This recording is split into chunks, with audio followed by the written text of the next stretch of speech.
तो मेरे प्यारे शिक्षक साथी, चाहे वो शासकीय स्कूल में कार्यरत हो, चाहे अशासकीय स्कूल में, प्राइवेट स्कूल में कार्यरत हो, आपने देखा है व्यापम के द्वारा अभी टेट निकाला गया है, जो कि 2026 के नाम से दिया है। तो उसमें किन लोगों को फॉर्म भरना है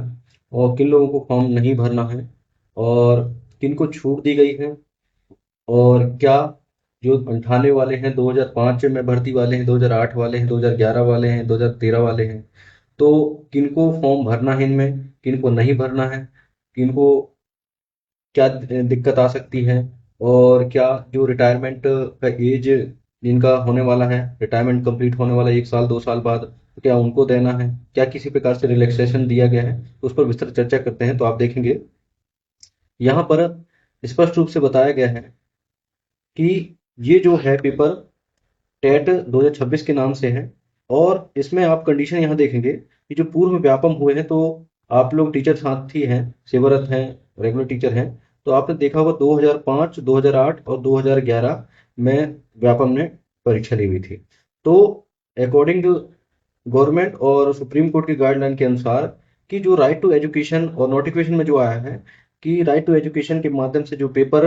हुए हैं उसी को मान किया गया है। तो 2011 की कंडीशन को मान किया गया है। आगे विस्तृत आप देखेंगे, चर्चा में बताता हूं आपको।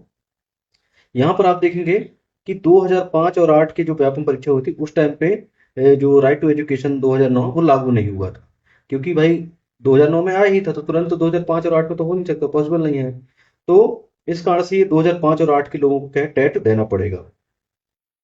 क्योंकि वो जो परीक्षा हुई थी 2005 और 8, ये परीक्षाएं केवल भर्ती और चयन परीक्षाएं के थी, ना कि किसी प्रकार की पात्रता परीक्षा थी।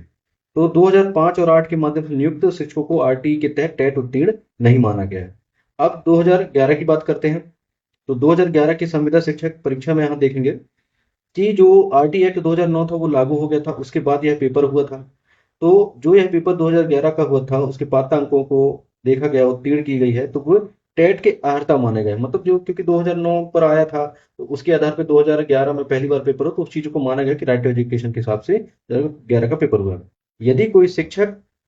उस परीक्षा में केवल उपस्थित हुआ था और न्यूनतम अर्हताकारी अंक प्राप्त नहीं कर सका है, तो वह अनुत्तीर्ण माना गया। मतलब जो पास हुआ है, जो 150 में 50% के हिसाब से 75 नंबर, और 60% जनरल कैटेगरी के हिसाब से 90 नंबर लाया है, तो ही पास माना गया, बैठने भर से पास नहीं माना गया।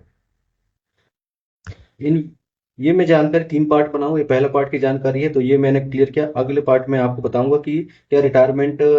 जो होने वाले हैं टीचर, उनका क्या, उनको किस प्रकार छूट दी है कि नहीं, वो बताऊंगा। फिर लास्ट में आपको पूरा एक निष्कर्ष बताऊंगा। पार्ट फर्स्ट है